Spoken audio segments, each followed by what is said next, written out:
का ये मायानाज तबीब मध्य एशिया के प्रसिद्ध शहर बुखारा के पास अफशना में पैदा हुआ, जो अब उज़्बेकिस्तान में है। इल्म तिब को इल्मी और फनी दृष्टि से पूरा करने का श्रेय उसे प्राप्त है।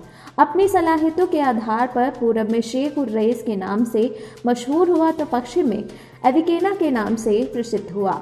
इब्न सीना एक तबीब, माहिर फल्कियात, हाफिज, इस्लामी ज्ञान का माहिर, गणितज्ञ, दार्शनिक, कवि, लेखक और इंशा परदाज था।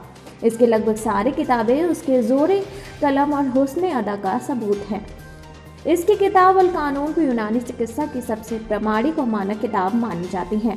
इब्न सीना पहला व्यक्ति है जिसने यूनानी शिक्षाओं के विपरीत बताया कि हड्डी में भी सूजन और सूजन स्वीकार करने की क्षमता है और वे सूजन के जन्म का स्थान बन सकता है। इतिहासकारों ने इब्न सीना को 200 से अधिक पुस्तकों का लेखक स्वीकारा है, जो विभिन्न विषयों पर, लेकिन सच है कि सभी पुस्तकें अभी तक सामने नहीं आ सकी हैं। इनमें चिकित्सा पुस्तकों की संख्या 48 है। अल कानून the canon of medicine Europe के विश्वविद्यालयों में लगभग 500 वर्ष तक पाठ्यक्रम में शामिल रही, जबकि भारत और पाक के चिकित्सा शिक्षण केंद्रों में आज भी पाठ्यक्रम का अधिकांश आधार अल कानून पर ही निर्भर है। अल कानून फिल तिब्ब एक तरह की चिकित्सा इंसाइक्लोपीडिया है। सर विलियम ओसलर ने इसे मेडिकल बाइबल करार दिया है। अमेरिकी विश्वविद्यालय अल आले ने अभी भी चिकित्सा के इतिहास के रूप में अल कानून पढ़ाया जाता है। अल कानून की तरतीब, दार्शनिक बयान और नए लेख ने इसमें 4 लगा दी है। इसमें लगभग 10 लाख शब्द शामिल हैं। हिंदुस्तान में अल कानून का अंग्रेजी तर्जुमा जामिया हमदर्द नई दिल्ली ने किया है।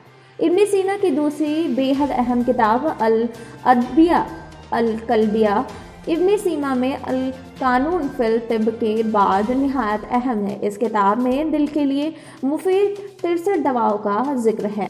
इसके अलावा अरबी और फारसी ज़बान में भी इब्न सीना की नज़्म व नसर की शक्ल में किताबें मौजूद हैं।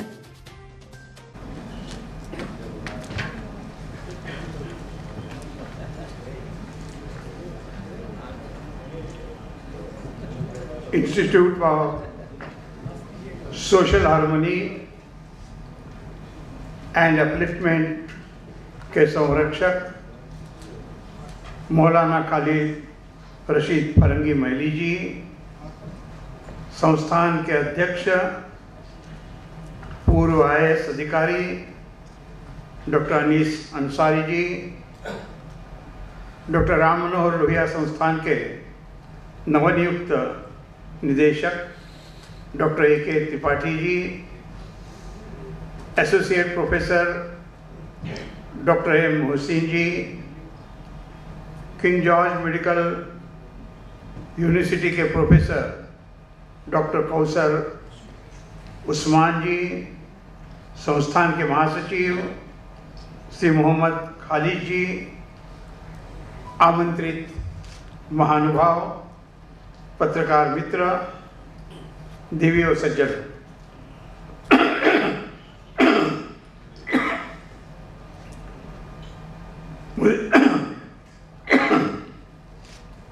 आते आते खांसी आ गई। मुझे आज यहाँ पर आने में और वर्ल्ड मेडिसिन डे के दिवस पर ऐसे कार्यक्रम में आने में बड़ी प्रसन्नता हुई है। इस अवसर पर मैं आप सभी महानुभावों को स्वागत और अभिनंदन करता हूँ। अब आवाज ठीक हो जाएगा। आयुर्वेद वैसे देश की एक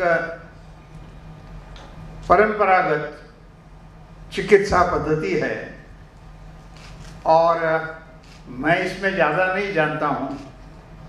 आप सब निश्चित तौर पर मुझसे अधिक जानते होंगे कि यह एक बहुत पुरानी इस प्रकार की चिकित्सा पद्धति है और फिर उसमें नाम आते हैं।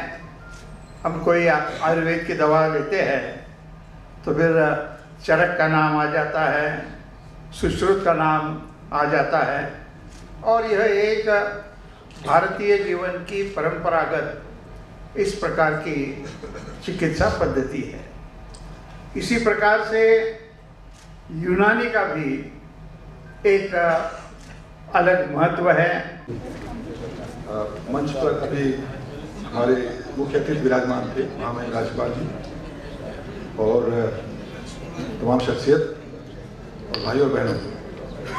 आज का दिन बहुत ही ऐतिहासिक और तारीखी दिन है। 6 मार्च, जैसा मैंने लिटरेचर में देखा, 6 मार्च 1025 को एक किताब लिखी गई, रिलीज हुई थी, उसका इजरा शायद हुआ था, अल कानून फिल तिब, that is law of medicine. और इस मौके पर उसके लेखक, जो philosopher, physician, writer, Islamic scholar, मैंने सुना है कि 12 साल की उम्र में पूरा कुरान शरीफ उनको याद था, और उसके साथ इतने बड़े डॉक्टर। तो ऐसी शख्सियत के बारे में उनके लिए ऐसा प्रोग्राम मुनक्कद करना, इसके लिए मैं मुबारकबाद देता हूँ institute for social harmony and upliftment के सारे पूरे संगठन।